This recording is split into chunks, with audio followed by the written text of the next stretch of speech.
Hi all, welcome to knowledge to know more YouTube channel. ఇంద్రద్యుమ్నుడి కథ. మార్కండేయుడు ధర్మరాజుకు బ్రాహ్మణ ప్రభావం గురించి చెబుతూ ఇంద్రద్యుమ్నుడి కథ చెప్పనారంభించాడు. ధర్మరాజా, ఒకప్పుడు ఇంద్రద్యుమ్నుడనే రాజు ఉండేవాడు. అతడి కీర్తికి ప్రతిఫలంగా దేవేంద్రలోకంలో నివాసముండేవాడు. కొంతకాలానికి అతని కీర్తి మసకబారింది. దాని ఫలితంగా దేవతలు స్వర్గలోకం నుండి క్రిందకి తోసేశారు. అప్పుడతను నా దగ్గరకు వచ్చాడు. నేను ఇంద్రద్యుమ్నుడిని, నన్ను ఎరుగుదురా అని అడిగాడు. నేను ఎరుగను అన్నాను. హిమాలయ పర్వతంపై ప్రావాకర్ణుడు అనే పులుగుపిట్ట ఉన్నది. నాకంటే పెద్దది. దానికి తెలిస్తే తెలియాలి నువ్వు. అక్కడికి వెళ్ళు అన్నాను. నన్ను రమ్మన్నాడు. ఇంద్రద్యుమ్నుడు గుర్రమై నన్ను మోసుకుని వెళ్లాడు ప్రావాకర్ణుడి దగ్గరికి. నన్నడిగినట్లే ప్రావాకర్ణుణ్ణి అడిగాడు ఇంద్రద్యుమ్నుడు. చాలాసేపు ఆలోచించాడు ప్రావాకర్ణుడు.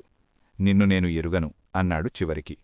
అయితే ఇక్కడికి దగ్గర్లో ఒక చెరువున్నది. ఆ చెరువులో నాళికాజంఘుడు అనే ఒక కొంగ ఉన్నది. అది నాకంటే పెద్దది. అది నిన్ను ఎరిగి ఉండవచ్చు. దాన్ని అడుగు అన్నాడు ప్రావాకర్ణుడు.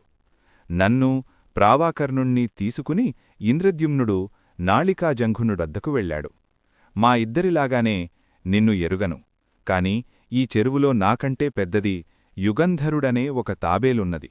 దానికేమైనా నీవు తెలిసేమో అడుగు అని తాబేలుని పిలిచింది కొంగ. తాబేలు బయటకు వచ్చింది.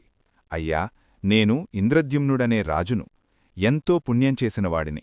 నన్ను ఎరుగుదువా అని అడిగాడు ఇంద్రద్యుమ్నుడు. ఆహా, ఏమన్నారు? ఇంద్రద్యుమ్నుడా? ఆయన తెలియకేం? ఆయన వల్లనే కదా ధర్మం నిలబడింది. ఆ మహాత్ముడు ఎన్ని దానాలు యజ్ఞాలు చేశాడు. ఆయన బ్రాహ్మణులకు దానమిచ్చిన ఆవుల డెక్కేల వల్ల ఈ చెరువు ఏర్పడింది. అందుకే దీని పేరు ఇంద్రద్యుమ్నం అయ్యింది అన్నాడు యుగంధరుడు. యుగంధరుడి మాట ముగియకముందే దేవతలు వచ్చారు. మహారాజా, నీ కీర్తి ఈ ప్రపంచంలో స్థిరంగా ఉంది. దేవలోకంలో నీ నివాసం స్థిరపడింది. దయచెయ్యి, విమానమెక్కు అన్నారు దేవతలు.